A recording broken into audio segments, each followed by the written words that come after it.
Hello, everybody. Welcome back this is the 50th episode of the Crew First Culture podcast. Pretty excited for that. And for that, I wanted to bring on somebody that, is equally as impressive as the 50 episodes. And today I have Mr. Jeremy from National Fire Radio. How you doing, Jeremy? I'm good, man. Thanks for having me, brother. It's fantastic. Congratulations on the episodes. I honestly can't believe it. It's not like I'm some huge deal, but 50 episodes is pretty impressive. Honestly, when I started out, I read something that 7 was the average number of episodes a podcast had. And I remember doing 8, and it's like, all right, I'm doing better than average. And so, but I wanted to have Jeremy on because National Fire Radio was pretty big in kind of getting me started, even though they didn't know about it. This is the first time I've ever actually talked to Jeremy. But awesome. just your platform and how you run it, it's just conversation. It's just people that are fired up, and it's not scripted and all that. And that's kind of what I wanted to do because that's who I am. And so I appreciate what you give to us as the fire service, and I wanted for you to be the one to be on with me. So thank you very much for coming on with us. I will tell you, man, I sit back, and when I hear something like that, I really sit back for half a second and really think about what you just said, and I am absolutely humbled by that. The whole intent when we rolled this thing out was to just spread the good word. It's so easy for negativity to run rampant in this industry. It's so easy to find the little things that are wrong or mistaken, but it's hard to put the value in the good. And man, thank you. I am absolutely humbled that we had a part of you stepping up and spreading the good word. And to me, that means everything in the world. At the end of the day, whatever happens with National Fire Radio and wherever this thing goes and this wild ride that it's been for 2.5 years already, wherever it goes, man, it's moments like that make this all worth it for me. And I thank you for that. That is awesome. Truly. Yeah. And that's kind of one thing that, and I've brought it up several times with guests and other guests have brought it up. Just the thing that I enjoy the most about this, and we talked about it a little bit before we recorded, is just getting to know people that I would never have a chance to get to know, across the nation. I'm in Oklahoma. You asked me that before we recorded, yeah. And we'll get into whatever else you're wanting to know as well. But I love making these connections and making this network of people that are maybe trying to spread a little bit different message, but it's all for the same purpose. It's all to, like you said, spread the good word, to keep things positive, and man, today's age, that's I can't even tell you how important that is, and obviously I don't need to, but I really it helps me, and I've had talks with my wife.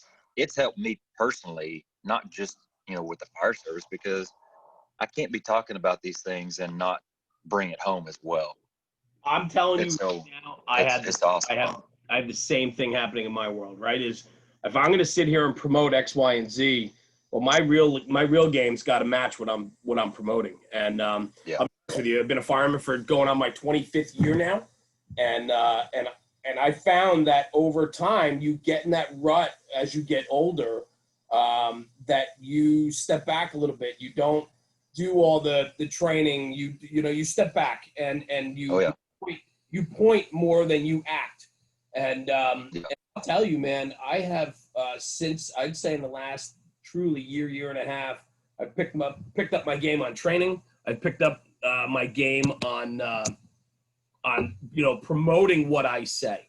And I think that's the biggest thing is that I don't know if my screen's too dark for you. Hang on, man, because I'm outside. You look like you look like somebody in the victim protection program. How's that, better? All right, sorry, man. I'm out on my. You gotta understand too, on a sidebar in New Jersey, right? In New Jersey, are doing remote learning right now, and so my kids are inside on Wi-Fi with school, and I'm home right now. I gotta run out later, but my wife's on Wi-Fi, so everybody's in the house. Oh yeah. So I'm stuck on the screened-in patio outside, enjoying right. the 55-degree weather this morning. But anyway, I hear you. no, I mean, and I just you got to pick up your own game. It's so easy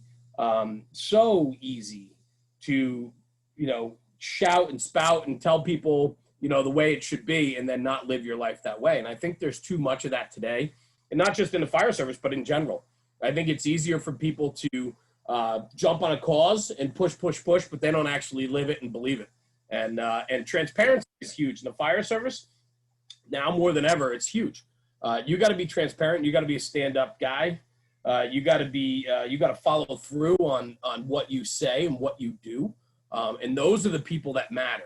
There's a lot of mutts out there. There's a lot of people that don't follow through.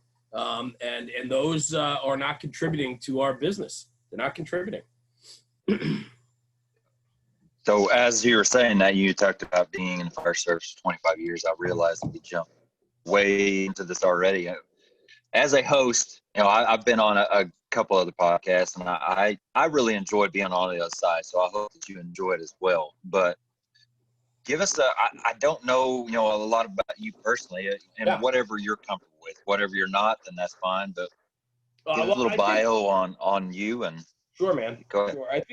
I think first and foremost, front and center, is if you're going to put yourself out there, you got to be an open book, and you gotta be honest with yourself, and then you got to be honest with people that are tuning in and devouring your content. And so for me, I'm an open book. There's only a couple things that I leave off the table that are personal to me, which has to do with my family and my kids and things like that. But outside of that, in the fire service, I'm an open book. You can find me anywhere. And listen, man, you got to be on the straight and on the up and up to be able to promote content and put the word out there. And so for me, I'm an open book. Started in the fire service 1995. Yeah, 1995 it was. And volunteer in a small suburban town, Bergen County, New Jersey. The department's Franklin Lakes. It's a suburban community 20 minutes outside of New York City. Big bedroom community for the city. So there's some affluence here. So you're talking larger square foot homes, bigger setbacks, more of a single family type community. And that's where I was born and raised, and had the ability to just fall in love with the community and the fire department. And I'm still here today at 43 years old. I'm still here today as a member of the community and still on the fire department here. Growing up, I went off to college. Interesting time for me. I was in college between 95 to 2000. So I took an extra half a semester. So I went 4.5, maybe 5 years, but it's only because I enjoyed college and not so much that I partied or engines too much. Yeah. But I went to college up in Poughkeepsie, New York, Marist College. And the department there was a combination department, paid and career. And as soon as I got up there, I realized that they went to work and it was a busier department than from where I came from. So I hopped on board right away. My freshman year of college, I went right to the firehouse and rode for 4.5 years with those guys and made tremendous friendships and memories up there. Went to a lot of fires and just had a blast. And so that really got my love for the fire service even going even more so. If I wasn't studying, wink, wink, or having a couple cold ones, I was at the firehouse running, and that was really my passion. The interesting thing about that is how life plays out, right? Because when I went to college, the internet was brand new. I mean, my first email address was my freshman year of college. So I didn't know that there were live-in programs. I didn't know that other parts of the country had aggressive volunteer departments that did college programs and so on. And so I missed that. I missed that opportunity. And looking back on that, I would have loved to have been a live-in down in the Maryland system or in the Delaware, Pennsylvania system or somewhere to get that opportunity, because I loved the fire service that much, but I also believed that I needed to go to college. And I don't really have any regrets looking back. Going to college for me was fun. I had a blast there. And so I really fine-tuned a lot of my love for the fire service throughout my years in Poughkeepsie, New York. And then obviously riding back in my hometown and so on. When I got out of college, I had the ability, before I even got out of college, I had the ability to get hired. I took some tests, I had the ability to get hired. I was close to graduating college. I deferred my tests or I deferred the employment. So I had every bit of opportunity to get hired twice during that time period, but I deferred it both times to finish my education, which looking back, I don't know if it was the right or wrong situation, but whatever. I made that decision. I felt education was important at the time. And then what happened was when I came out of that, I rolled into a family business that my father had, and I was second generation in the family business, and it did very well for me and my family. And so I just didn't keep pursuing the career route. And so I've been a professional volunteer for 25 years. And I'm super proud of that. I would have loved to have been on the job. I could have been on a job for over 20 years already, and so on. And, I had every opportunity to do that, and I just I didn't do it. I didn't follow through, only because my other situation at the time I thought was more important and would have given me the financial stability that I wanted for me and my family. So I made that decision, and that's a personal choice. And looking back, I don't regret it. Would have been nice to, ride the apparatus in a career position, but I'm over that now. The fun thing about where I come from too is this sleepy town that I ride in. I mean, we only do about 700 calls a year, straight fire. We don't do any EMS. We don't go to fires on every shift. We go to fires on a semi-regular basis. So I mean, you're probably getting the 10 to 15 jobs a year. Work, whether it's first due or second due work. So I mean, we catch some work. It's not, we're not Baltimore. We're not New York City. We're not the South Bronx. I mean, this is, it's a suburban community. But I'm also a believer too that doesn't matter how many jobs you go to. I mean, that perfects the craft. But your love for the job, there's kids out there and senior guys out there that ride in a real rural department with that do 100 calls a year, and they love their fire department and love the fire service as much as the guy that's in the busiest company in the country. So, your love and passion for this industry is top shelf. It's who you are as an individual. How you hone, shape your craft and your training, it has to do with your personal desire to how good you want to be and how far you want to pursue your career. Interesting conversations. But where I come from, outside of New York City, where I am, we have the ability and have had the ability to pump out so many incredible kids into the career fire service. And that's the one thing that I'm super proud of, is that, as I've stayed behind and stayed in my hometown department, we've put out so many incredible guys just into career departments across the country. And I am super proud of that. That's a real defining moment for me. It speaks to the culture that we've, developed in my volunteer department to make kids come in as a volunteer and want to pursue it as a career. And for me, that's super satisfying. And the fact that, we've put guys in places all over the country now due to their drive and love for the volunteer house that they started in. And so that's a feather in our cap, and I'm proud to wear that feather. So, yeah. And then, just roll. That's kind of my background. And then, rolling in, I still work for the family business, if you will, riding fire trucks every night and weekends. And whenever I'm home, I mean, any chance I get, I'm out there, and so on. But, and then I had this come to Jeremy moment, right? Where I was 40 years old. I was turning 40. And I said to my wife, I said, I work for the family business, and I said, I do everything for everybody in the family business. And I said, I never do anything for myself.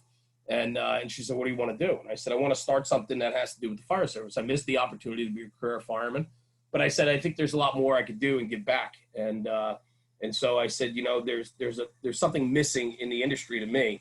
I grew up on fire engineering and firehouse. I grew up with that influence. I grew up with the big names in the magazines, and getting those magazines in the mail every month and reading it cover to cover 16 times that month, and couldn't wait till the next episode or next edition to come.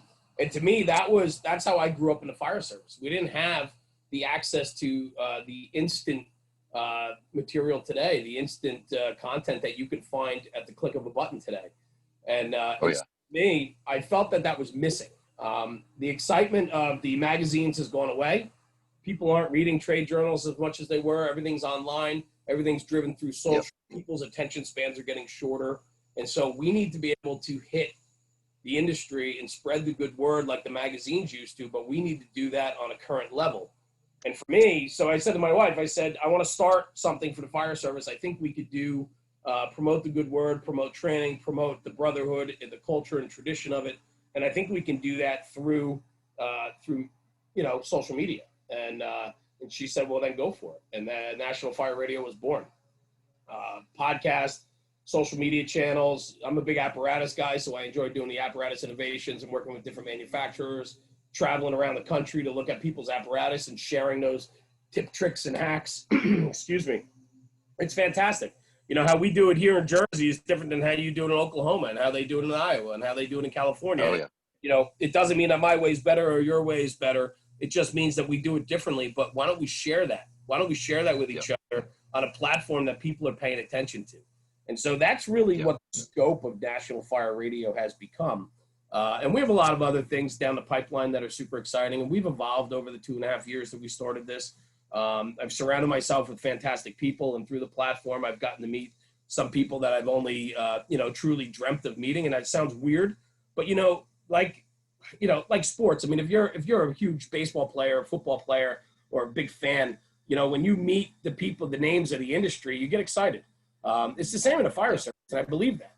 There are people that have laid the groundwork that when I came up, those are the guys that were writing those pages in the fire magazines, and those are the guys that I grew up on, digesting their content and looking at them like they were the fire gods that I wanted to be.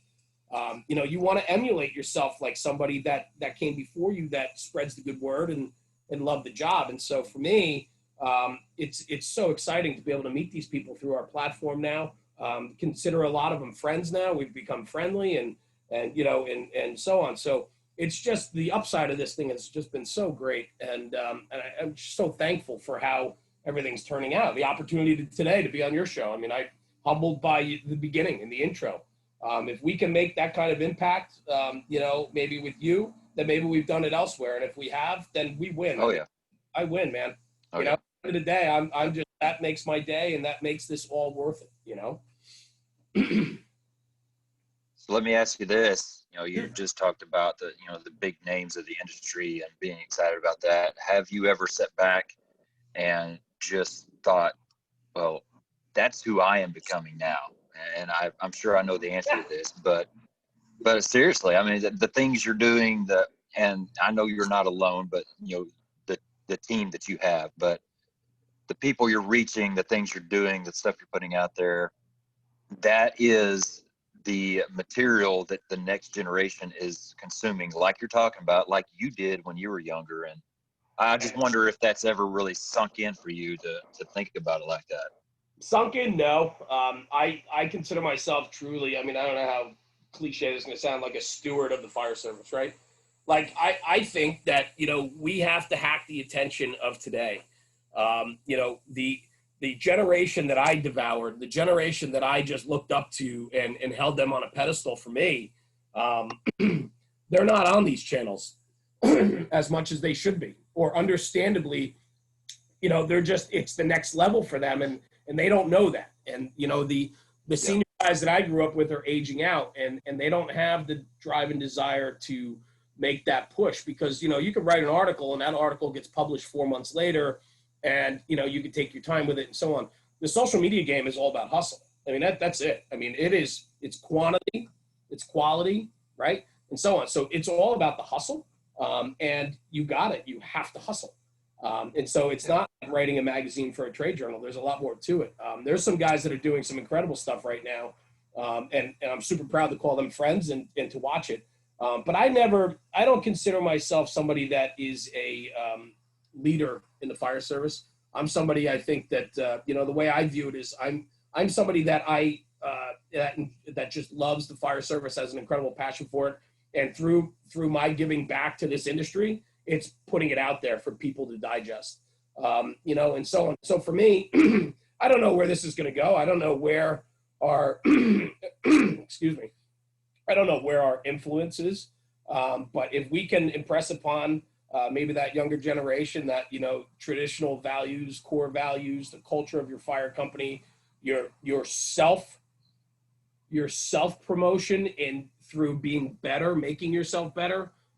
There's so many things to hit on in this category. And you know, at the end of the day, if we can influence in any way through some of our content or through our podcast or emulate, you know, want some of these young kids to emulate some of the people they hear on my podcast because they're just like some of the best in the industry. You know, if I can make that little bit of an impact, then we win. Like I said before, we win. Oh yeah. And that to me is everything. You know, I like to think that our content is going to be around for a long time. I mean, the cool thing about social media is once it's out there, it's out there. It's never going anywhere. And so it's going to be there for people to digest. And I think people also have to realize that too. My kids, I mean, I have four kids, my youngest being 12 years old, and then they go up from there. They digest social media every day. Their father's on social media every day. They watch me doing podcasts. They watch me doing, 1-minute Instagram videos. They watch all that, and they know that I'm out there, and they know that I'm in the public. You have to be very careful. The content you put out is there forever. And so their kids, my grandkids, you know, my great-grandkids, my great-great-grandkids, they're all going to be able to digest all the content that we put out. And so that matters. And having that foresight, you have to understand that what you're putting out needs to be authentic and true. It has to be right.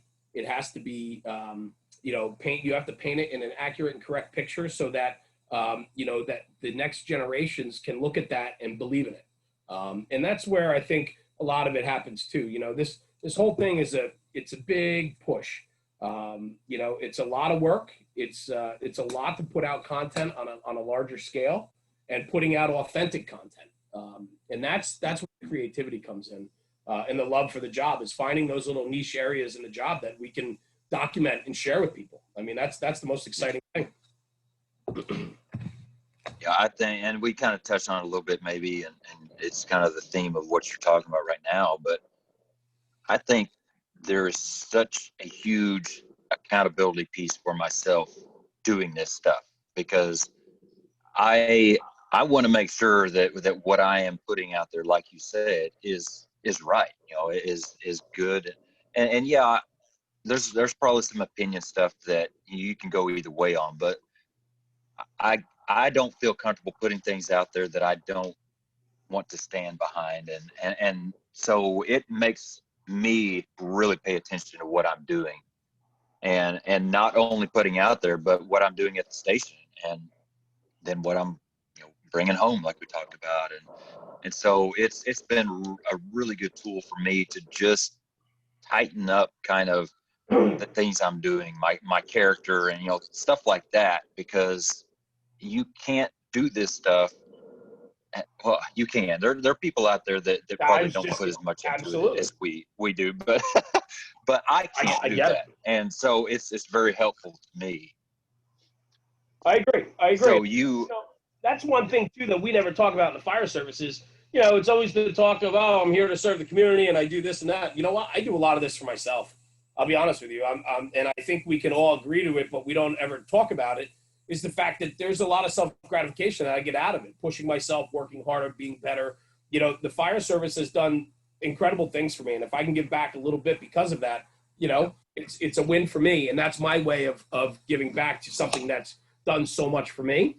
But I do it because I love the thrill of it. I mean, we had a third alarm job the other day. First due, it was a fantastic job. It was lightweight construction, middle of the road townhouse. Place was rocking on arrival, seeping from all the eaves. Man, the gratification you get from coming away from a job like that is just, especially when it goes well, it's bread and butter, right? Everybody does their job. Everybody does their job well, and we all go home and we high five each other, and it's a high five that's welcome because we did well. And and that's a testament. A testament to your culture and your fire company and being aggressive and all of that. And so when that all comes together and accumulates in a fire like that and things go well, I mean, you take away, the team and promoting your fire company and the culture of your fire company as being aggressive and good, but you also go home on a high. The euphoria from incidents like that, nobody likes to talk about that, but that's fact. And, that's that drive that keeps us going. And so, for me, there's some selfishness to the fire service, like we talked about with National Fire Radio. It's selfishness that I get to meet all these great people and go to great places and all that. And my takeaway from that is just incredible. And I am forever grateful for it. But you're right, man. When you do things like this the accountability is there. You have to be accountable for what you're doing and how you act and so on. So you're 100% right, man. You asked me before we push record, and I decided just to go ahead and do it because I didn't want to waste any good conversation. But kind of where this came from me, and I'll keep it as short as I can, but Yeah, just to give you some behind the scenes. So I've been on 18 years, and I have had some ups and downs. I've been the lazy person that wasn't involved. I've I been get it. whatever, and everywhere in between. And just the past year really experienced a rebirth, I would call it, in my fire service career. I'm now a station officer in charge of other people and brand new people. And all of that just started accumulating and just fired me up and made me want to do more. It made me want to be a part of something bigger than what I am. And so I tried to start reaching out to my department, trying to do things, officer development stuff, mentoring stuff, and just nothing. Just walls. What was that rebirth for you? What prompted that? To be honest, it was getting a new firefighter on my crew. Awesome. At that point, I was a station officer for about a year and a half, so very new in the role. But I'd had experienced people with me, and getting that new firefighter, it was like, I have a choice. I can either remain where I'm at, which, we were doing good things. We were a good company, but I was not going to be able to give that person any kind of vault into his future at where we were at. Or, I could stay there, or I could step my stuff up and really put him on a path to succeed as best as I possibly could. And it put a lot on. I mean, it really, like, my mind, it was just an amazing switch with my mind. And it put me on a track of, like, man, I couldn't stop thinking of stuff, just leadership stuff and training. It's just like, it made me mentally like a freaking psychotic person because I just had all this stuff inside. And it was starting to build resentment and anger towards my department because I wasn't allowed to use it at all. And so I had another choice. You are so That the norm, man. That's happening everywhere. Happens everywhere. Really, I mean that. I know. But at that point, it was like, I can either choose to feed this resentment and anger and start putting out emails that totally take away from my message, or I could find other outlets to get it out. And so that led to writing and social media, and kind of when I got to that point, I started listening to podcasts. Like I said, yours was one of the main ones. It still is one of the main ones I listen to. But then I got on with Thin Red Line Radio, had a call-in show one day on, I think it was Violent Valentine's. Sure. And John and Sean, I did that, and brothers, it was just awesome. Good dudes. Oh yeah, great guys. Yep. But I loved it so much, just having that conversation, and so that kind of triggered me to thinking, maybe it's far, far beyond my personality to be doing this. And so it took a while to kind of talk myself into it. But that's a very compact version of how I'm here. But yet, like you said, it is amazing how many people I'm meeting and talking to that literally you change a couple tiny details and their story is my story. And it just tells you that there's so many more out there that need to be reached and need to be helped. I think the fun thing about what we did in the beginning stages was when we hopped on and we started pumping out content and so on. It was fun to see that. I don't think especially like Instagram and so on, there weren't as many pages as there are today. And so, when we first got going on it, it was fun to start seeing all these pages start popping up. And I like to think that, maybe we kind of helped facilitate the green light to say, listen, guys, this is a new day. This is a new age in the fire service. We need to connect and be on the platforms that matter and where the attention is. And so I'd like to think that maybe we, you know, kind of gave some permission to the green light for people to start their pages, or start producing more content for their pages and come out from the shadows. You know, the fire service is super unique that, you know, we love to crap on people before we lift them up. And it could be one of the best guys in the industry, but we'll crap on their content because maybe they're speaking at a church, or they shouldn't be doing this, or they shouldn't be putting out their content for free.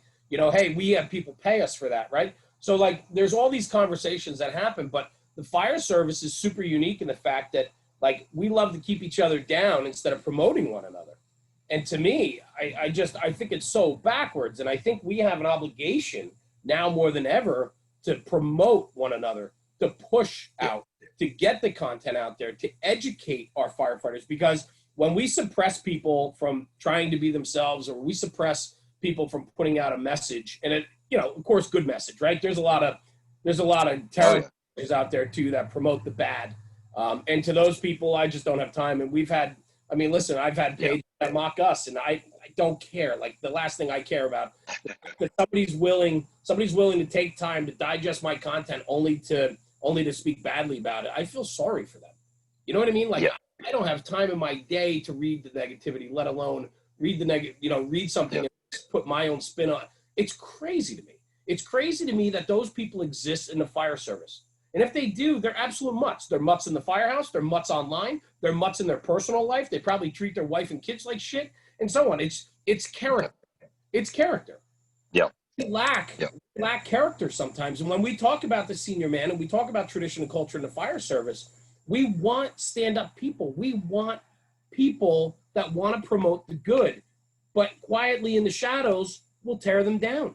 And it's absolutely mind-numbing to me. There are so many great people in this fire business. There are so many great names and departments out there that have so much to share, but so many people are so cautious to share because they're worried about the repercussions. And I think that's wildly ridiculous. I think it's wildly ridiculous. But I love to see what's happened in the last 2.5 years. There's been a lot of great training pages that pop up. There's several that come to mind. Nick Esposito's Truck Tactics, Mickey Farrell's Top Floor, Matt Pagliano's Boogie Down, right? Like all these guys have Nick Barton's page, Flow and Vent, right? Like all these guys are putting out just really good, solid content to educate the consumer. And the consumer is us. It's me, it's you, it's them, right? It's everybody, you know? When you can send a picture of a tower ladder setting up properly in front of a building, a quick picture in an Instagram feed can literally teach you 1,000 things in 30 seconds. And so just that little piece of content alone is helpful for the masses. So instead of the people hopping in the feed and picking apart the one or two little things that might be wrong in it, why don't you promote the good, right? Not everything is perfect and not everybody's flawless. So every single guy that's picking apart stuff in the feed on an Instagram channel or a YouTube channel or a Facebook page, right? Anybody that's on there spewing negativity, they spew negativity everywhere. And they're not what we need in this industry. And now more than ever, and because all of a sudden there's a platform that allows them to speak their mind, do you think anybody cares what your opinion is? Nobody cares what my opinion is. Nobody cares what your opinion is, right? People put content out there to share, to make this industry better. And then the negativity spin on it is just horrendous. And we need to get over that. We need to push that aside. We need to get rid of those people. We need to get them out of our business because there's so much good. And now more than ever, we need to promote the good and stay away from the negativity. Everything in this world is so negative nowadays. We need to promote the positivity, plain and simple. Yeah, and that was a hurdle, personally for myself. For some of the first training videos that we put out, and I love posting stuff of us training. My crew, myself training. So I'm not going to take the time to blur out the name of my department. Like you, I'm an open book. I don't care. I feel like I don't anything that I need to hide behind. So it was hard for me to see that stuff, talking about, the crap that was in the video and putting negative, stuff to it. And I was like, what are you doing? And it's just something you just got to get over, because it doesn't matter what you put out. Somebody can have the ability to do that. And you just got to, just keep going. If you feel like what you're doing is right, you're doing a good thing, just do it. I And have hopefully tremendous, yeah, go ahead. ignore it and it'll go away. Yeah, No, I go mean, ahead. listen, I got some of the thickest skin around, man. You have to, right? If you put yourself out there 100, see, Yeah. that's the best thing about what we're talking about here, Jeremy. And the fact that your name is Jeremy is just like top shelf, brother. Top shelf. Fantastic name. But where I'm going with this is very much this. When you're 100% authentic and you're willing to put yourself out there, nobody has anything on you and they never will, right? You admit your faults. You admit you stay in your lane. You know what you're talking about. You don't know what you're talking about. As long as you're an open book and you're transparent and honest with everybody, nobody's got anything on me, man. I challenge somebody to come find me and have something against me that's valid. You're not going to find it. And that's the thing. I had to make that decision when we started this platform. I had to make that decision with National Fire Radio that we had to be an open book. We can't pull, we can't hide. We can't not talk about reality. We can't not talk about ourselves. Like I said, there's a couple things off the table. I'll talk about my wife and kids, but you're not going to see them paraded all over. I just choose not to do that. But you have to be authentic, because if you're upfront with the viewer and the consumer, nobody's got anything on me. I win. Like nobody can tear me down, and you have to have thick skin and you have to be able to be attacked. I've been attacked personally so many times with this page. And there are so many people out there that are just looking to twist and torque and turn things around on you. Well, that's fine. Like you gotta move past it. This is a long-term play for me. This National Fire Radio, in my eyes, is going to be the biggest platform in the fire service. And that's where I'm gunning to go. And nothing's going to deter me from doing that. And it's certainly not going to be some 45-year-old guy that lives in his mother's basement. It's just not going to happen. Something I've tried to make sure I involve in my posts and things like that is, we record a lot of stuff we do because of this. I love putting stuff out, like I said. And so when you're doing that constantly, you're recording the mistakes and the mess ups as well. And I feel personally like if I'm going to be putting out this good stuff of trying to influence people, trying to motivate people, all that, or inspire people, well, I need to put out the lesser stuff as well. So when I get those things recorded or thoughts that come through my head that I mess up, I like putting that out there as well. And maybe that's a big part of why some of that negativity has kind of gone away, because like you said, I make fun of myself more than anybody else. I show my mistakes before anybody else brings them up for me. And so, I just think that maybe that's out there a little bit, but I don't see a lot out there, of kind of that mindset. And we're human. We're going to mess up. I'm not going to do things perfectly. I'm going to have a bad day every once in a while. And so but it goes to that mindset in the firehouse. It goes to that mindset that we don't want to show people our faults, and we don't want to show people that we're insecure, or we don't want to show people that we might not be the best at forcing a door or cutting a roof or stretching a line. And so, it comes down to that, really, the individual, right? Who you are and what you're willing to accept.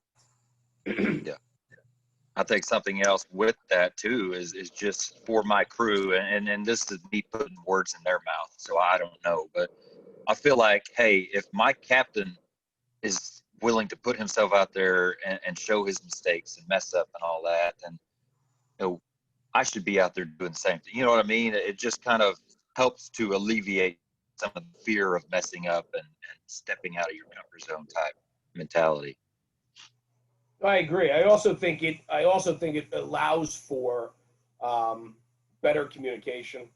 I think that when you are, don't get me wrong. I mean, there's that. I'm still a traditionalist. That sometimes you just got to swallow it. I mean, I walk that line, right? Because I don't like. I'll be honest with you. I don't like how soft we're getting. I don't like how soft my kids are. I don't like how soft the fire service is becoming. I don't like how soft society is becoming. I mean, I'll be honest with you. I struggle with all of that. I struggle with the fire service. I struggle every day. I struggle trying to comprehend the newer point of view on some issues in the firehouse where you just look at them and go, where are you coming from? There's no room for that here, but you also have to find, sometimes you have to compromise, and sometimes you have to find common ground. And, and it's troubling to me. In a volunteer service, I can't understand for the life of me how a guy can miss a job. I just don't get it. I mean, I've been doing this a couple of years now. I get pissed off if I'm not in town and I miss a first due job. Like, I come home and I'm literally pissed off because I don't get to go on the field every day. I get called out on the field maybe once, twice a month, for a job. And so, for me, man, but some of these kids are like, oh, I wasn't feeling well. That's why I wasn't here. And I'm like, what? I'm like, are you out of your mind? I went to a first fire when I had the flu. I was like, are you kidding me? Like you don't get to be called out onto the field every second of the day. So you better be there when you can. And it's that mindset, and so on. So I just, for me, I don't know. It's an interesting time. It's an interesting time just in the world, but in the fire service too. I do and try to emulate the stronger type in the firehouse. I mean, I remember, guys growing up that had, the big hands, and they were these guys were 8 feet tall with, bananas as fingers. These guys were, they would knock down walls with a single punch. I mean, that's how, when I grew up in the firehouse, that's who I wanted to be. I looked at these guys and I go, these guys didn't complain about a single thing, and now all we do is complain. And I think that we need to try to instill some of that back. We need to rewind it a little bit. We need to get a little bit tougher. I think people in general need to toughen up, but I think in the fire service, I mean, inherently, this is a blue collar job. You're going to get hurt. I talk about it all the time. You're going to get hurt. You're going to bleed. You're going to barf. You're going to need oxygen. You're going to go to the hospital. Like, these are just things that happen, and we can't make this job 100% safe. And we also have to toughen. Yeah. We have to teach the newer generations that you just sometimes got to suck it up, plain and simple. Yeah. You don't like it? Tough. Sometimes it's tough. You don't get a say. Sometimes you don't get a redo. So you know what? Like, tough. And I think the fire service now more than ever needs that message that, listen, we understand, we hear you. However, you don't get a say right now. Like, this is an evolving industry, right? And we have to still maintain some of this strong line, traditional, bigger than life type senior man stuff, and just tell these. And listen, this isn't just new kids. This could be a guy 20 years in the fire service. Oh yeah, that's been entitled. Yeah. He's had entitlement his whole career, and now it's and boo, and then I have a hard time with that, and I try as a father to instill the values into your children that they need to be accountable and they need to there's all types and different things in life that you need to deal with. And I think that's an important lesson, and that lesson needs to be spread across the fire service too, hands down. Yeah, one thing that really irritates me is the whole millennial conversation. The millennials are this, the millennials are that, and you look in a fire station, and it's not just the millennials, air quotes, that are sitting staring at their phone all day long. It's every other person of every experience level from 5 to 20 to 20 plus years doing the exact same thing. The laziest guy in the firehouse now. Yeah, exactly. I've done this. I don't need to go out on the floor and show these guys. They know how to do this by now. Blah blah blah. It's bullshit. Truly, like what I find, it's troubling, right? Everybody wants to crap all over the millennials, and you know what? Sure, some of them need a little more assistance than others. They're not maybe cut from the same rug you were 25 years ago, 30 years ago. Fine, all right. But we need to find common ground with them. But they still want to be there. So if they want to be there, embrace them, figure out how to work with them, and then work with them. The guys that drive me bananas are the ones that raised them. The millennials were raised by the guys that are senior in the firehouse now. So they're directly responsible for the way these guys and kids act. So if that's the case, you're to blame. Get off the couch, get off the recliner, get out and train, go show these new kids that you still have it. I mean, that's what has to happen. And that's not happening. Yeah. We all are looking for the easy way out now more than ever. Yeah. I cannot agree with you more. It's like the people that gripe the most about that are the people that should have the most influence on changing it, but they're not. Absolutely. And it's like, what do you don't have the right to gripe about anything if you aren't willing to put the work in to change it, or at least do what you can to change it. I just It had this does, it eats at me conversation. too. I just had this conversation literally 2 hours ago with a friend of mine who I sent him a little. I sent him a sign, the Taylor Tins sign. Taylor's a good friend, does a lot of work for me through the platform and so on. And I had a sign made for a buddy of mine up in New England. And I sent it to him just out of nowhere because it's, he does so much for the fire service and the Fools organization and so on. I wanted to recognize him. And it was just a token of appreciation. And he goes, what is this? And thank you. Oh my God, this is so nice.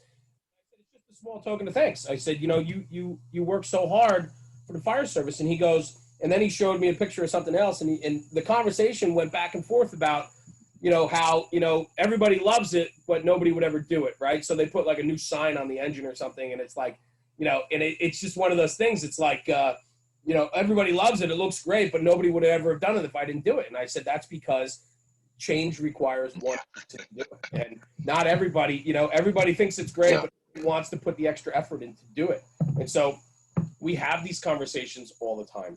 And, and I just think that we need to have some real conversations, and everybody shies away from the real conversations and so on. But I don't think it's a generational thing, because if you think about it, you want to talk about millennials today. No. Generation before was the biggest slackers, and the generation before them was the biggest slackers. And, even the greatest generation, right? The World War II generation. I mean, you're talking some of the toughest people that's ever been in this country. And, the generation before them thought they were slackers. So it's just evolution, right? Yeah. It's what we do with it. It's how we act. And you can go into fire. Listen, there are volunteer fire companies in this country that are run by 25 and younger that go to 4,000, 5,000, 6,000 calls a year. Right? You go to some of these bunking programs and it's all younger kids. And you know what? Those guys have motivation. They want to be there. They have a culture of drive. They have a culture that they want to be firefighters and be the best firefighters they can. Well, they're millennials. What's the difference? It's the leadership. It's the culture. It's cultivating a place that people want to be. People want to be, when you have an all-star company, the slackers aren't there. If you have an A company, the B, C, and D players will never ride there or want to be in that house because they're going to get walked on. And so they go to the slacker shop, and that's just how it works, Yeah. And that's something that, you guys like to talk, you love talking about those things. And I do as well. It's the fire service tradition, the company pride, the culture, all those things that I can't get enough of that type of conversation right now. And I really love it. And I really love trying to create that, at my current, right now. But man, it's so much work, and just goes right back to what we're talking about. If that's what I want, then I know I've got to be the one to want to put the work in for it. But sometimes it just feels like, why am I the only one that wants this? I don't understand. I don't understand why you don't want to get better, why you don't care about what we're doing, things like that. It's hard to wrap your head around sometimes.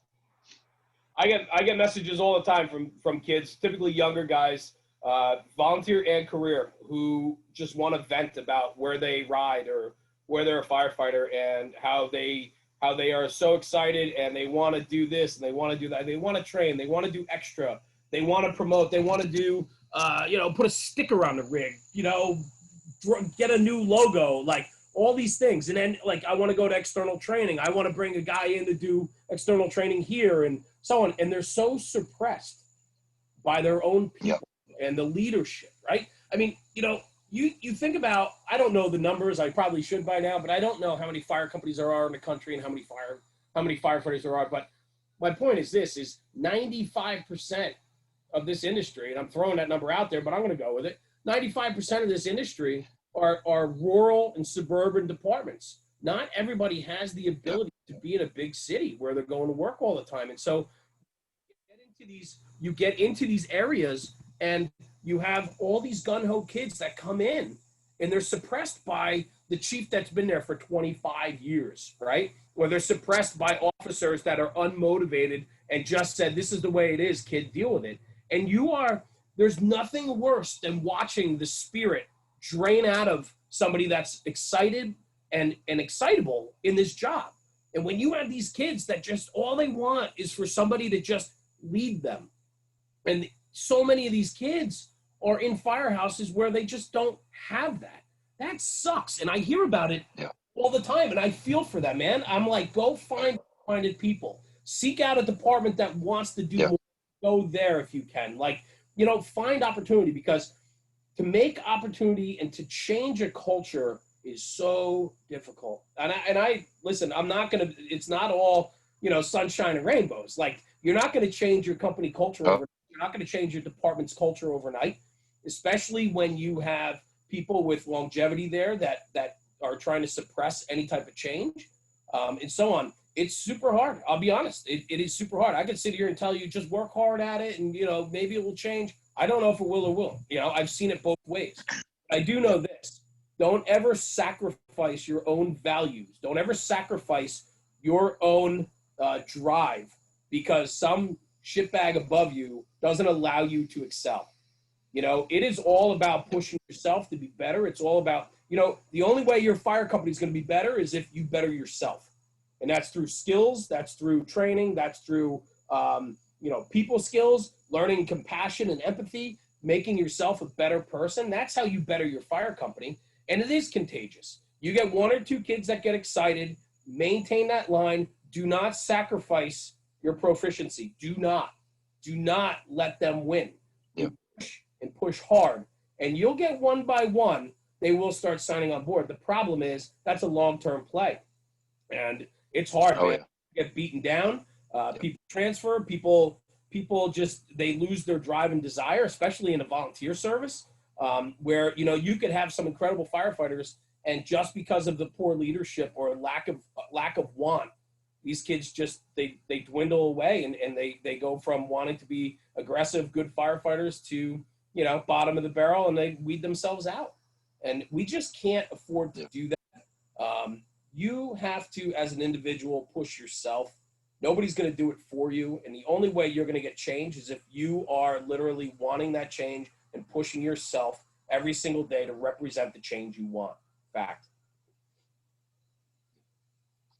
Yeah, and I've talked about it a little bit on here. And that's another thing that I've kind of had to learn I guess, is just if there are days. So me, I feel like I want to do something every day. I want to learn something every day. I want to grow a little bit, at least every day. And okay, I get that not everybody feels that way. So there's a challenge there to either push them into doing it or just going and doing it yourself and getting what you need out of it. And there's a balance there. I get that you can't do all of one or the other. It's got to be a little bit of balance, but I'm okay now with grabbing whatever equipment that I want to work on for the day and just going and doing something myself. If that's how it plays out. If it comes down to either doing nothing or doing that by myself, I'm okay with that. So for the most part, I want us to be involved together doing stuff. But on days where things just aren't working out, I can do that and know that I feel better because I got something out of the day and not have to drag somebody into it to do it, you know, with me. I get it. And that's that personal push, you know, that personal drive for yourself. You know, you said you want to learn something every day. You want to do something every day to better yourself. I mean, that's just personal drive. You know how many people don't?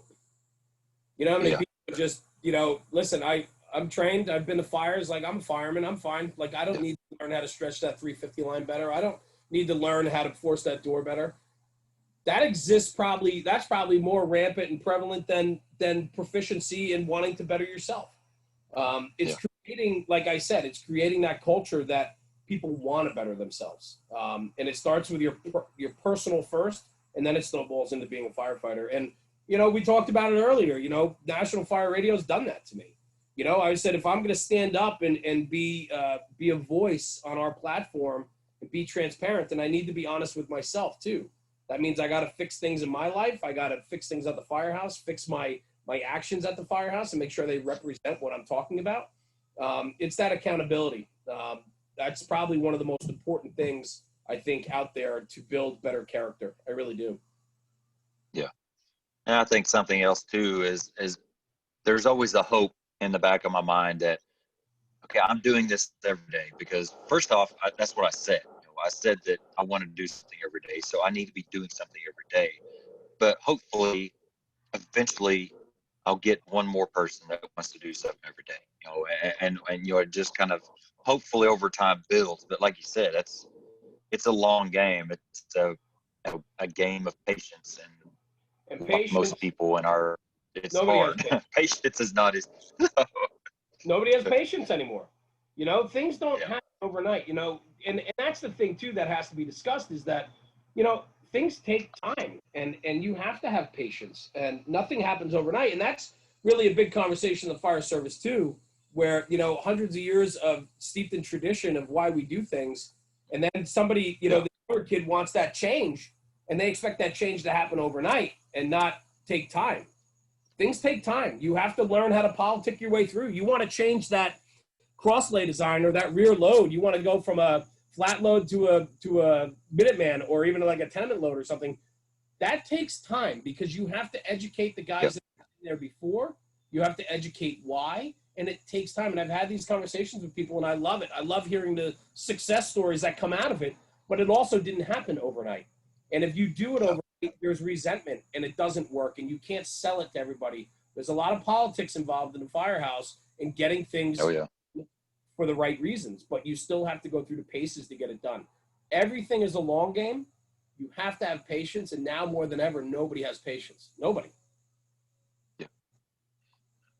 I completely agree with it, and I can speak from personal experience. That's who I am. But you got to figure it out. You got to do it, because if you want to have anything change, if you want to be involved in change, if you want something to be better than it is, you need to be the person to do it, and it's just gonna have to come. So that's definitely been an area that I need to grow in for sure. I talked about tradition and things like that as far as something you love to discuss and talk about. So my department, we're 117-ish years old. We're actually older than our state. Right. And saying that, I've done a lot of thinking lately of just kind of what we are tradition.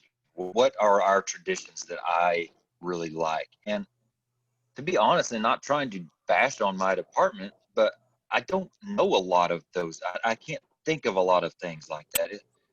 Do you feel like there's a lot of that out there that just, we're a fire department. Okay.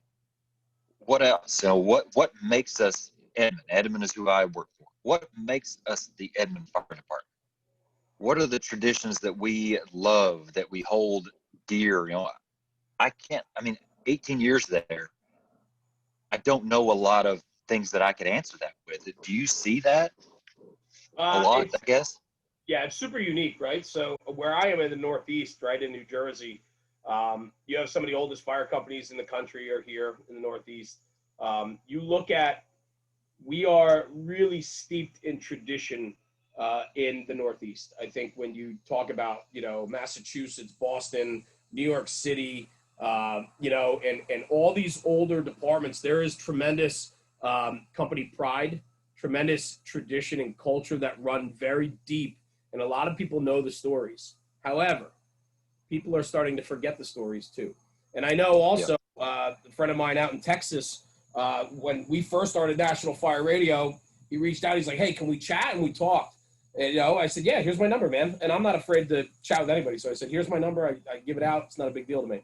And I said, "Yeah, give me a call." He calls me. He says, "Listen," he goes, "I'm so jealous of the Northeast." He goes, "All your, like New York City, right? Everybody knows New York City, and it's, world's largest fire department, all this stuff, right?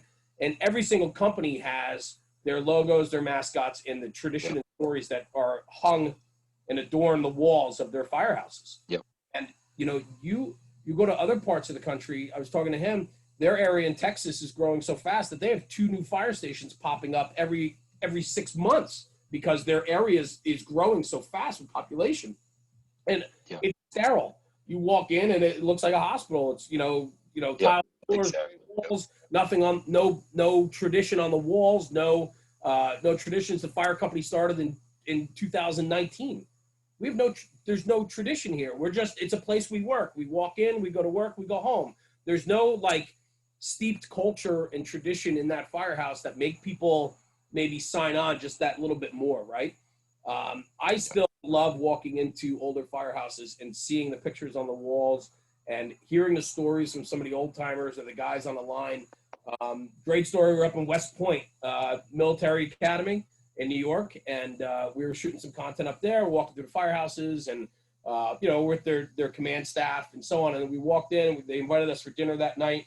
So we had dinner with the shift at the main station, and there was an older gentleman there who was retired, and he comes through like once, twice a week. He's retired, and they welcome him with open arms. He walks in, has a cup of coffee, and he tells stories. And it was fun to watch the guys on the line that day go, oh, I never heard that story before. Oh yeah, look. And then he thumbs through like the archive and he can show pictures and relate stories to it. That does wonders for your culture of the firehouse. It makes people take ownership a little bit more. When you have a sterile environment that is more of a place of employment, or even in the volunteer service, there's no sense of community in that firehouse. You don't take really ownership of it. Right? When you have a large colored past with a lot that has happened before you got there, and it's going to carry on long after you're there, right? You almost feel a bigger sense of ownership that say, hey man, I'm here. I recognize and see every single day when I walk down the hallway, I have all these eyes staring back at me of people that have been here before me and have laid that foundation and groundwork before I've been here. You take a little bit more ownership, maybe a little more pride. Maybe you scoop out the cobwebs out of the corner of the hallway that day because you feel like everybody's watching you, or you pick up that paper towel that's laying on the ground instead of stepping over it. And those are those little things that I think those little nuances make a difference in the ownership of your fire department and your fire company. And that translates exponentially out on the fire ground and in training and so on. So how important is that? It's huge. It's huge. And unfortunately, it's not everywhere.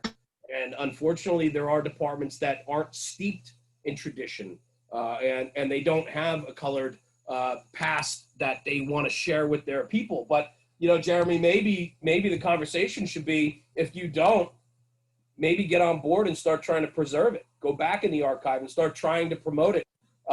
Jared Van Eck, who rides down in Spartansburg, South Carolina, who's a friend of mine, he moved from New Jersey down there to be a fireman. They started bringing back some of that culture and tradition into their firehouses.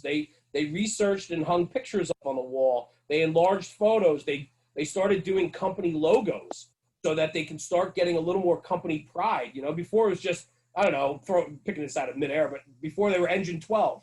Now it's like Engine 12, the Dragon Slayers or whatever, and they put a patch and a logo that represents who they are. You start to take more ownership. When command staff and municipalities allow companies to be more individual, when they allow the fire department to take on their own persona, you start to get people to buy in more. We need now more than ever people to buy into their company, their firehouse, which helps build the culture, which makes you a better fire department.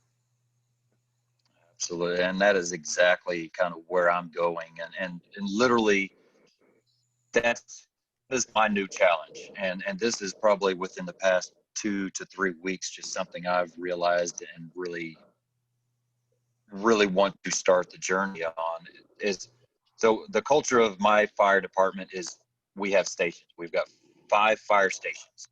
That's what they are, and that is literally what they are. What you're talking about is that the white walls you go in, like my personal station, there's some stuff hanging on the walls, but it's crap that nobody even knows what it is. It's a couple paintings that mean nothing to know anybody, things that don't give anything to the crew, to the culture, to anything.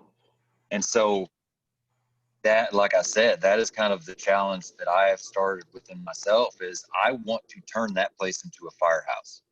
I have literally started trying to kind of compile a list of captains and older people that have gone, that spent some time there, and trying to reach out to them to get some of those pictures and to gain some of that, exactly what you said, some of that pride, some of that tradition and history. And we don't do, we're not New York City either. We don't have a lot of action, but we've got a lot of stuff through the time. I mean, we literally in our district probably 10 years ago had the greatest fire loss in Oklahoma history.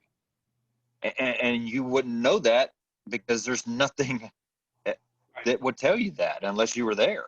Right. And so that is exactly why I wanted to ask you that question, is because I'm a part of something that I feel is lacking. And so my next question, and you already kind of answered it, is how you get to that point if that's where you're at. How do you get it back?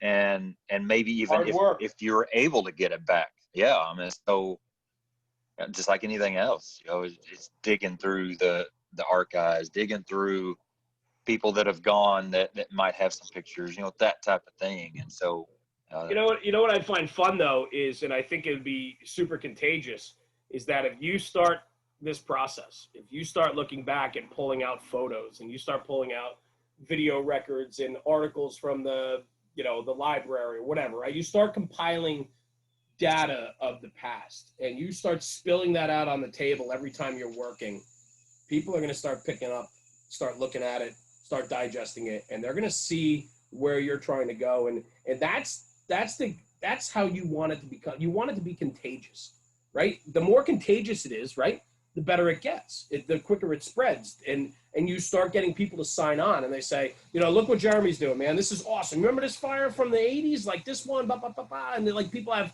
you start telling. I mean, some of my favorite things in a firehouse is standing around and just telling stories of yesterday. Talking about the past jobs. Yeah. I love coming back from a run and wheeling the engine down a street that we had a good fire on, and telling the new kids that knew nothing about that fire, we stop in front of the house for half a second, or we point it out and say, man, we had a rocking job in this place, and we talk about it. Like it's those little things, it's those little pieces that I think build up to a bigger thing. And and it takes work. It takes hard work. It takes drive. It takes looking, set a goal and go get it, right? And how do you do that? Well, you got to take all these little steps to get to it. I would love to hear where you are 6 months from now on this, and see if it's contagious, if it's catching on. Now, listen, doesn't mean everybody's going to go and start researching everything, but at least you start getting conversations going where people accept, and then you say, hey, why don't we get some of these photos enlarged? Let's get them on the wall. How cool would that be? And this and that. And when people sign on to that, they take ownership, and then the ownership allows that to happen. And so I wish you nothing but success with that, because that's only going to better you, your department, your guys. I mean, it's just, that's a home run, man. Absolutely. Yeah. And something else and I think kind of what started this journey for me is, we've built several props that we have just at our station. I keep calling it the station because that's what I know it as. But so we've got one of the big giant hose bed prop. We've got a door winch prop. Now we have a Denver prop in a box with wires, and I kind of did some work on the back of our hose tower, and have a target area for ladder deployment and things like that. And I think that's kind of what started that conversation in my head, is because I consider that part of the whole journey. We have a firehouse that is basically a miniature training ground and that is part of who we are now. It wasn't before we started it. And so I think that's cool to kind of start creating those things, with your environment, with your culture, and that's kind of what has started the process. Yeah, and I love it, and it takes little things like that, and as you go, it expands, and people start to buy in. You want the buy-in. The buy-in is where the excitement is. And that's what allows you to move forward, is the buy-in. Do you, as far as the fire service goes, you know, you talked about kind of losing some of that. Do you think we're headed in the right direction, or you think that's something that is, if we don't really get a handle on, we're kind of headed in the wrong direction as far as losing that culture, that tradition, all that? You know, I don't know where we are. I'll be honest, and because I'm torn. Some days I have great days where I'm like, man, it is alive and well, and other days you sit there and shake your head and go, what the hell is going on? It's a struggle. It's a back and forth struggle. I think we're okay. I don't think it's doom and gloom. I think things have changed. I think people have changed, and with all of that comes change to the fire service. I do think, though, that we need to maintain a line of proficiency. We should not sacrifice the job. We should never have a conversation about them and us. It should always be about them. Yeah. And I'm a firm believer in that. Yeah. I'm a firm believer that you sign up for a job, whether volunteer or career. Like, the one thing that I'm super proud of, hands down, is that we just talk about the job. And it's, you know, some people take exception to that, you know, career versus volunteer. I don't distinguish a difference. And, you know, and if people get hung up on that, I'm not the page for you. You know, I just talk about the love for the job. So whether career or volunteer, it doesn't matter. But what does matter is that we can't sacrifice proficiency. We can't sacrifice what the duty and job is. We can't make changes for the individual.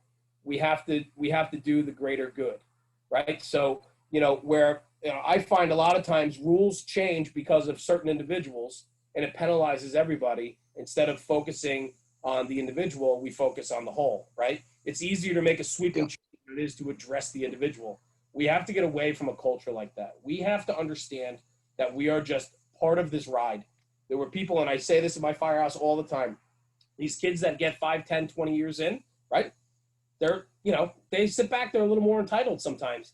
And you have to look at them and go, listen, you could leave tomorrow, we're still going to be here. And when you do leave in 5 years, we're still going to be here. And there's going to be people picking up and moving on with whatever you left them. So you're going to leave them a bag of shit, or are you going to, you know, you're going to leave them something that is a workable platform to move forward with.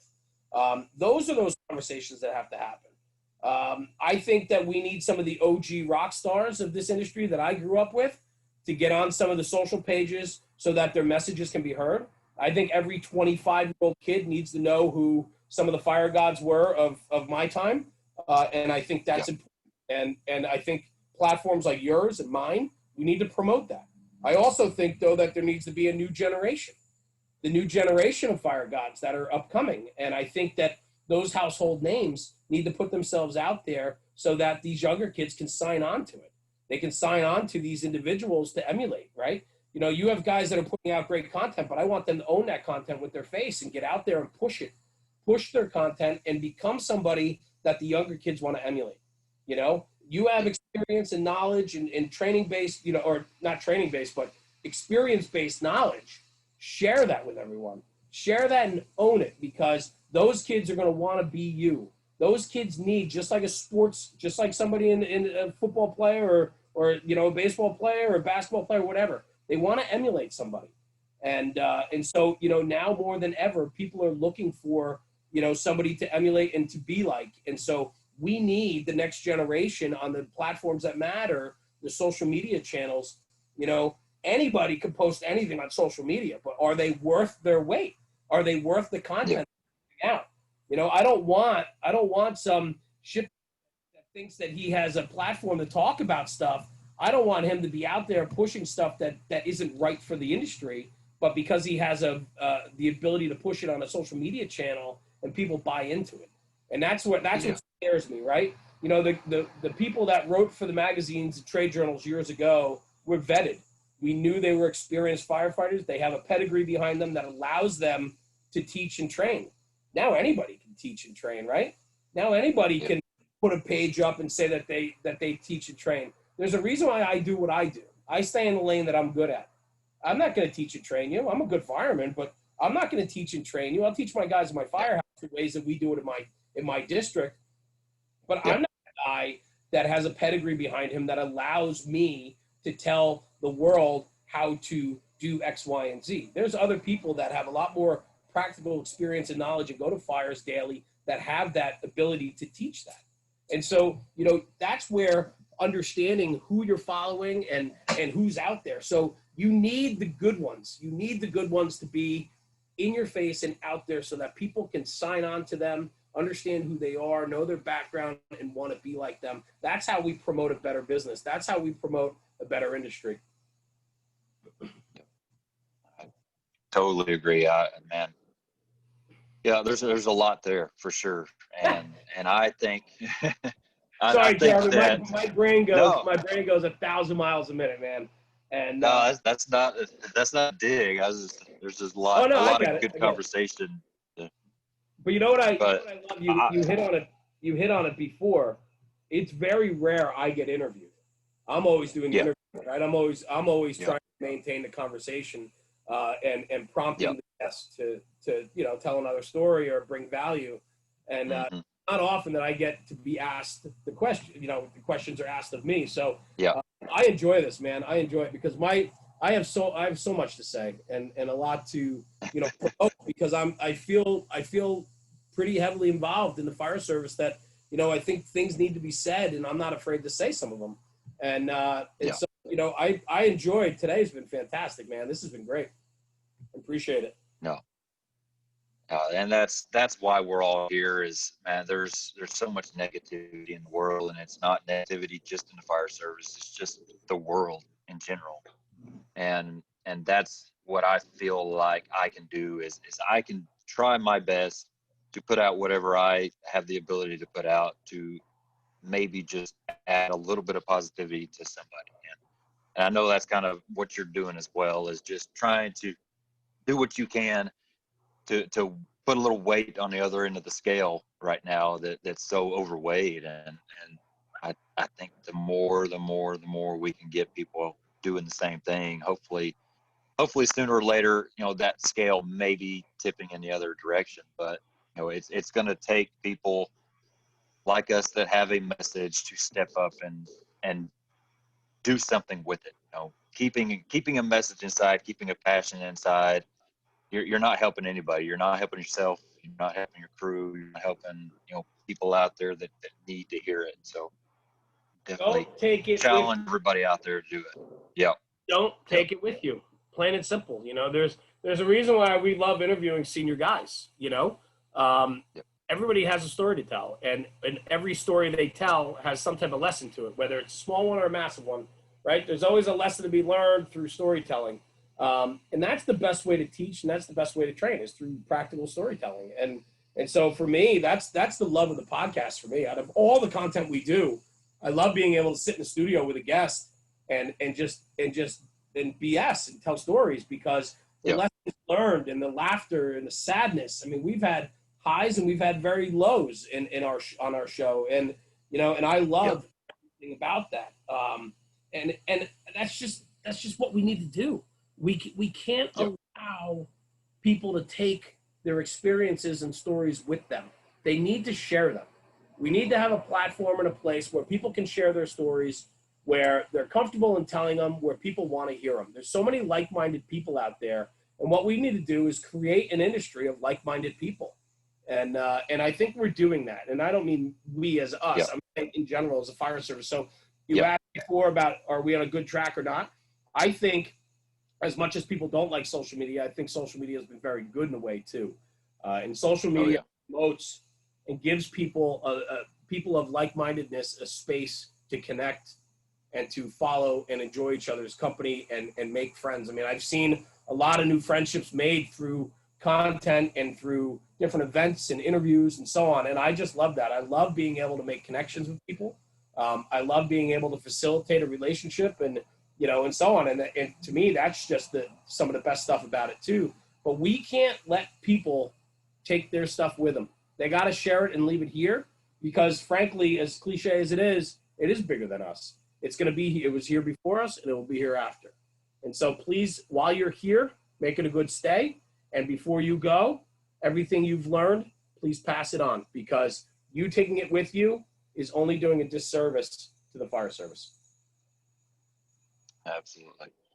And I don't think that you got a better stopping point than that right there. So man, it's good stuff. I really appreciate it. I could honestly sit here and talk lots and lots more. I mean, I'm sure you as well. But I appreciate, again, your time with me, but as well what you're doing for the fire service. And so thank you for that.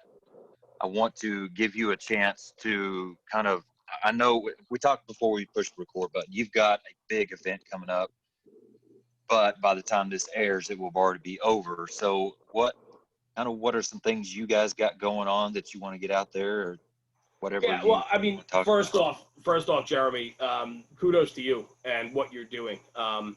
The willingness to step up and do something for the fire service is just wonderful. And I think what you're doing is fantastic, brother. And I'm super proud of you, and I appreciate you for what you're doing.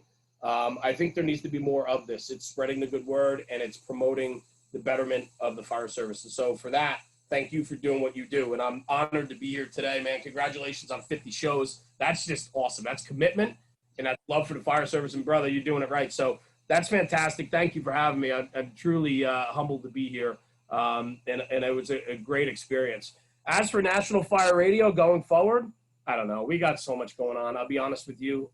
We got an event October 17th, which will be before you air this episode, but October 17th, in conjunction with Intershoots and Eckert Fire Tactics, Bobby Eckert and his crew, we're doing a live training day that's going to be streamed on social media. It's going to be streamed on YouTube and Facebook. It's going to be live training, live fire training, 4 different live fire scenarios that are going to be streamed with his guys reacting to real world situations. And it's not scripted. And with that will come interaction with people watching. I'm super excited about this project. Intershoots and Eckert, Bobby and his crew, we're kind of redefining how things are done. And I'm looking forward to this opportunity. I think it's going to be super exciting. I think a lot of good is going to come from it. I think it's going to change how we go forward with a lot of, online type training and so on. It's going to be great. There's going to be interaction back and forth between the viewers. They can digest it, ask questions as things are happening, and those will be commentated back and forth during the event. So that's exciting. So hopefully the next time we connect, I'll have great success stories about that. We're working in conjunction with a bunch of different manufacturers on a bunch of projects. Outside of all that we do, we also are a think tank and work with manufacturers for help on marketing and advertising for their departments and so on, their marketing departments and so on. So we do a lot of that work. The podcast is always jamming. COVID kind of slowed us down a little bit. We're doing more Zoom than ever, which frankly, I enjoy the in-studio, face-to-face, in-person type stuff. But like today, we're doing this through Zoom, but it's a great opportunity to connect. But I'm looking forward to getting back into we have a new studio. We just moved again. We're moving into our new studio. We have a lot of travel. A lot of the travel was put on hold this year because of COVID. We do a lot of departmental visits. We just have so many things going on. Rush the Bus is our EMS division for National Fire Radio. Pete and Julie are doing incredible things there. And they're actually on a trip to Detroit right now, documenting some stuff for EMS, which is super exciting. You got Pip from 555 Fitness has the Size Up podcast, which is on the National Fire Radio platform. That's more of a personal size up, not only just for the fire service, but in life in general. And that's a pretty cool platform. Pip's doing some really unique things with that. I'm super excited to be behind that. And then we have AJ from Fork and Hose Company, which probably needs no introduction. His Instagram posts and videos are just, makes everybody drool with being such a great firefighter. So we've rounded ourselves out with just incredible people. And I think that's what's most important in the fire service is that you surround yourself with people that want to do more and that are like-minded. So we have a lot going forward. We're on all the social media channels, some more, more prevalent than others. We have some new content coming out, which I'm really excited to post. It's in the pipeline right now. I don't want to spoil that, but that's going to be some game-changing stuff, I think, and so on. So I'm just excited. I'm looking forward to 2021. We're going to be rolling out our on taps. So we're going to be doing 5 to 6 events next year in 2021. which will be all over the country, not just the Northeast.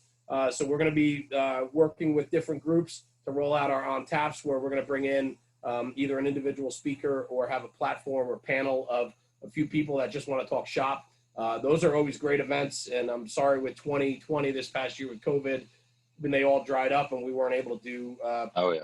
Last one was right before COVID happened, but you know, we missed out on that this year. So I'm excited to roll into 2021. I think there's just so much that can be done, and there's so much out there to promote this incredible industry that we all love. And I'm excited to do that. And it should be a good year coming up. And again, Jeremy, thank you for having me on your page, and I wish you nothing but tremendous success with what you're doing. You know, hold your head up high and be super proud of what you're doing, because you're making a difference, and that's what matters. So good job, man. Thank you for having me today. Appreciate it. I appreciate it. Thank you. I think we're all looking forward to 2021. That's for sure. We sure are, man. We sure are. All right.